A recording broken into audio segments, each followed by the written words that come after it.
नमस्कार आणि राम राम मंडळी, तुमच्या सर्वांचं स्वागत आहे इन्फोटेक फोरम या यूट्यूब चॅनलवर। काही दिवस अगोदरच भारताचा अर्थसंकल्प सादर करण्यात आला। या अर्थसंकल्पामध्ये प्रधानमंत्री आवास योजना 2.0 ची घोषणा करण्यात आली। त्यामुळे आता सर्वच शासकीय यंत्रणा कामाला लागल्या असून आणि घरांची संख्या सुद्धा वाढवण्यात आलेली आहे। आणि आता पुण्यामध्ये 4173 घरे ही प्रधानमंत्री आवास योजनेअंतर्गत उपलब्ध केली जाणार आहेत। ही घरे कुठे असणार आहेत, त्यांची माहिती काय आहे, त्याची सोडत कधी होणार आहे, तसेच ही सर्व घरे कोणत्या ठिकाणी बांधण्यात येणार आहे आणि एकूण घरांची संख्या किती असणार आहे, त्याबद्दलची आपण थोडक्यात माहिती या व्हिडिओमध्ये पाहणार आहोत। त्यासाठी पूर्ण व्हिडिओ स्किप न करता शेवटपर्यंत पाहत राहा। जर या चॅनलला अजूनही सबस्क्राइब केलं नसेल तर सबस्क्राइब करा, बाजूच्या बेलवर क्लिक करून ऑल नोटिफिकेशनवर क्लिक करा, जेणेकरून नवीन व्हिडिओचे नोटिफिकेशन मिळेल आणि सर्वात आधी तुम्हाला व्हिडिओ पाहता येईल। तसेच अपडेटसाठी फेसबुक पेज आणि इंस्टाग्राम पेजला फॉलो करा। चला तर मग सुरुवात करूया। प्रधानमंत्री आवास योजना 2.0 ची घोषणा करण्यात आल्यानंतर पुण्यामध्ये पुणे महानगरपालिकेकडून ही सोडत काढण्यात येणार आहे आणि ही घरे उपलब्ध करून देण्यात येणार आहे। ही घरे कुठे उपलब्ध होणार आहेत, कोणत्या ठिकाणी एकूण किती घरे आहेत, त्याची आपण थोडक्यात माहिती घेऊया। पुणे महानगरपालिकेने म्हणजेच PMC प्रधानमंत्री आवास योजनेच्या दुसऱ्या टप्प्याअंतर्गत 4173 परवडणाऱ्या घरांसाठी नोंदणी प्रक्रिया सुरू केली आहे। ही घरे पुण्यातील 6 प्रमुख भागात बांधली जातील।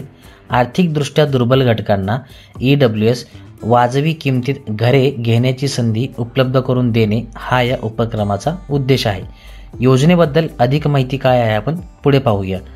PMAYच्या दुसऱ्या टप्प्याअंतर्गत पुण्यातील धानोरी, हडपसर, पानेर, कोंढवा, बालेवाडी आणि वडगाव खुर्द या भागात परवडणारी घरे बांधली जातील। ही घरे बांधण्यासाठी एकूण 300 कोटी रुपये वाटप करण्यात आलेले आहेत। ही घरे PMCच्या मालकीच्या जमिनीवर बांधली जातील, ज्यामुळे लाभार्थ्यांचा खर्च कमी करण्यास मदत होणार आहे। या योजनेचा फायदा अधिक नागरिकांना मिळावा यासाठी परवडणाऱ्या घरावर लक्ष केंद्रित केले आहे। पुण्यातील PMAYच्या पहिल्या टप्प्यात वडगाव, बुद्रुक, खराडी आणि हडपसर या ठिकाणी 2918 परवडणारी घरे बांधण्यात आली आणि वाटप करण्यात आले। निष्पक्ष प्रक्रियेची खात्री करून ही घरे लॉटरी पद्धतीने देण्यात आली। 2022 मध्ये पंतप्रधान नरेंद्र मोदी यांच्या हस्ते या घरांचे उद्घाटन झाले, तेव्हा PMAYच्या पहिल्या टप्प्याला लक्षणीय प्रतिसाद मिळाला। PMCच्या परवडणाऱ्या घरांच्या उपक्रमामध्ये ही एक महत्त्वपूर्ण कामगिरी होती। या यशाच्या आधारे केंद्र सरकारने सप्टेंबर 2024 मध्ये PMAYचा दुसरा टप्पा सुरू केला। तथापि महाराष्ट्र विधानसभा निवडणूक आणि आदर्श आचारसंहिता लागू झाल्यामुळे नोंदणी प्रक्रियेला विलंब झाला। पुण्यातील PMAY 2.0 योजनेसाठी अर्ज प्रक्रिया। पात्र नागरिक PMAY 2.0 योजनेसाठी PMAYच्या अधिकृत वेबसाईटद्वारे ऑनलाईन अर्ज करू शकतात।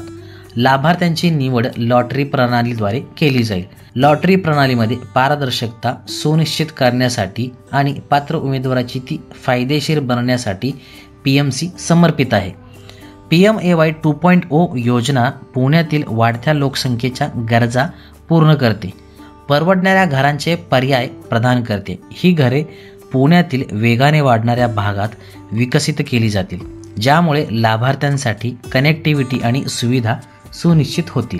दरम्यान पंतप्रधान आवास योजनेच्या दुसऱ्या टप्प्याअंतर्गत उर्वरित नागरिकांना आता परवडणारी घरे उपलब्ध करून देण्यासाठी पुणे महानगरपालिकेकडून प्रयत्न केले जात आहेत। महानगरपालिकेकडून यापूर्वी बांधण्यात आलेल्या काही गृहप्रकल्पामध्ये रस्त्यांचा अभाव व अन्य तांत्रिक कारणामुळे महापालिकेच्या सफाई कामगारासह 6 लाख रुपयांच्या आत उत्पन्न असणाऱ्या नागरिकांना ही घरे उपलब्ध करून दिली जाणार आहेत। शहरातील बालेवाडी, धानोरी, कोंढवा, हडपसर, वडगाव खुर्द अशा वेगवेगळ्या भागात संबंधित घरे बांधण्यात येणार आहेत। आर्थिक दुर्बल घटकांना ही घरे मिळणार आहेत। 4173 इतकी सदनिकांची संख्या असणार आहे। महापालिकेकडे पंतप्रधान आवास योजनेसाठी यापूर्वी 852 जणांनी अर्ज दाखल केले असल्याची माहिती आहे। महापालिकेचे मुख्य अभियंता प्रशांत वाघमारे यांनी दिली आहे। तर महापालिका आयुक्त डॉक्टर राजेंद्र भोसले यांनी काय सांगितलेलं आहे पंतप्रधान आवास योजनेच्या दुसऱ्या टप्प्यात 4,000हून अधिक सदनिका पुणे महानगरपालिकेकडून बांधण्यात येणार आहेत. आर्थिकदृष्ट्या दुर्बल घटकातील कुटुंबांना या घरांचा उपयोग होईल.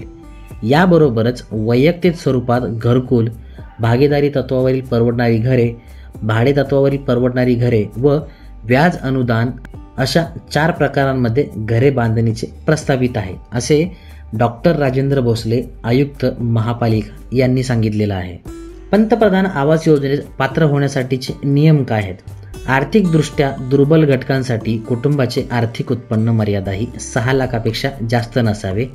इच्छुक लाभार्थ्यांनी युनिफाईड वेब पोर्टलवर नोंदणी करणे आवश्यक आहे.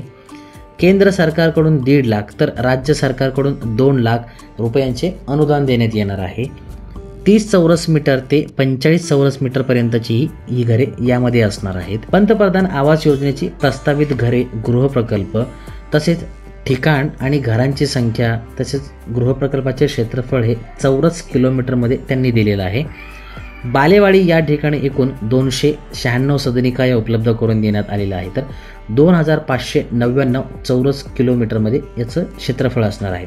धानोरी या ठिकाणी एकूण 676 सदनिका तर याचं क्षेत्रफळ हे 8,924 असणार आहे. कोंढवा या ठिकाणी 736 सदनिका तर याचं क्षेत्रफळ हे 15,333 एवढं असणार आहे.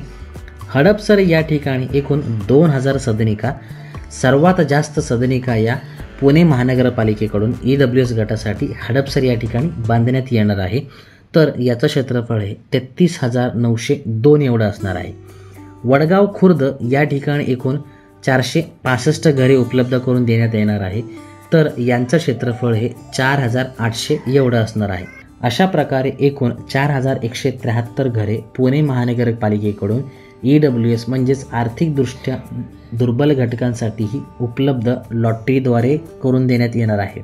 अशाच प्रकारची वेगवेगळी आणि उपयुक्त माहिती मिळवण्यासाठी इन्फोटेक फोरम चॅनलला सबस्क्राईब करा, बाजूच्या बेलवर क्लिक करा, जेणेकरून तुम्हाला सर्वात आधी नोटिफिकेशन येईल आणि व्हिडिओ पाहता येईल. लाईक करा, शेअर करा. काही अडचण किंवा सजेशन असल्यास कमेंट करायला विसरू नका. धन्यवाद. पुन्हा भेटूया नवीन व्हिडिओ सोबत. जय हिंद, जय महाराष्ट्र.